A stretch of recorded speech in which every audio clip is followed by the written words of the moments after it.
भारत का लोकतंत्र, इसकी सबसे बड़ी ताकत है इसके लोग। और जब बात हो चुनाव की तो हर वोट मायने रखता है। भारतीय निर्वाचन आयोग यानी इलेक्शन कमीशन ऑफ इंडिया लगातार ये प्रयास कर रहा है कि चुनावी प्रक्रिया और भी पारदर्शी, समावेशी और आसान बने।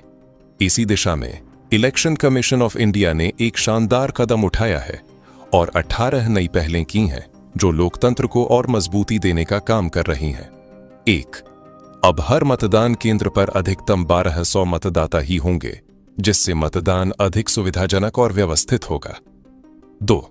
ऊंची इमारतों और बड़ी कॉलोनियों में भी अतिरिक्त मतदान केंद्र बनाए जाएंगे ताकि हर मतदाता को पास में ही सुविधा मिल सके। 3. मृत्यु पंजीकरण का डेटा अब सीधे RZI से लिया जाएगा, जिससे मृत व्यक्तियों के नाम मतदाता सूची से हटाए जा सकेंगे। 4. मतदाता सूचना पर्ची को और उपयोगी और स्पष्ट बनाया जाएगा। अब उसमें क्रम संख्या और भाग संख्या अधिक प्रमुखता से दिखाई देगी।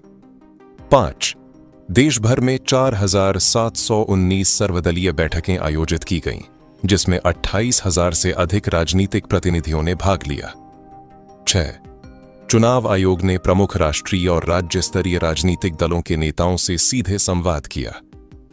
7 बूथ स्तर एजेंटों को विशेष प्रशिक्षण प्रदान किया गया ताकि वे चुनावी प्रक्रिया को बेहतर ढंग से समझ सकें और मतदाताओं की सहायता कर सकें। 8. ECNET नामक एकीकृत डैशबोर्ड की शुरुआत की गई, जो अब 40 से अधिक ऐप्स और वेबसाइट्स की जगह एक ही प्लेटफॉर्म पर सभी सेवाएं देगा। 9. डुप्लीकेट एपिक नंबर की समस्या को हल कर दिया गया है और अब सभी मतदाताओं को यूनिक एपिक नंबर मिलेगा।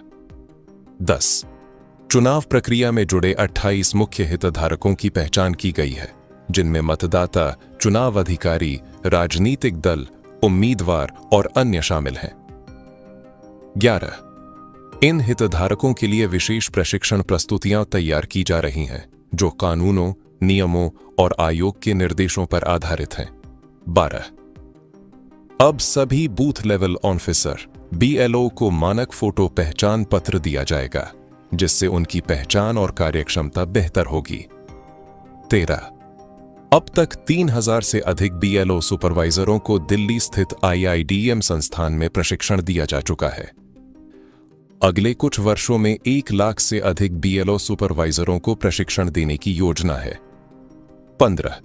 सभी राज्यों और केंद्र शासित प्रदेशों के SMNO और MNO के लिए उन्मुखीकरण कार्यक्रम आयोजित किया गया है।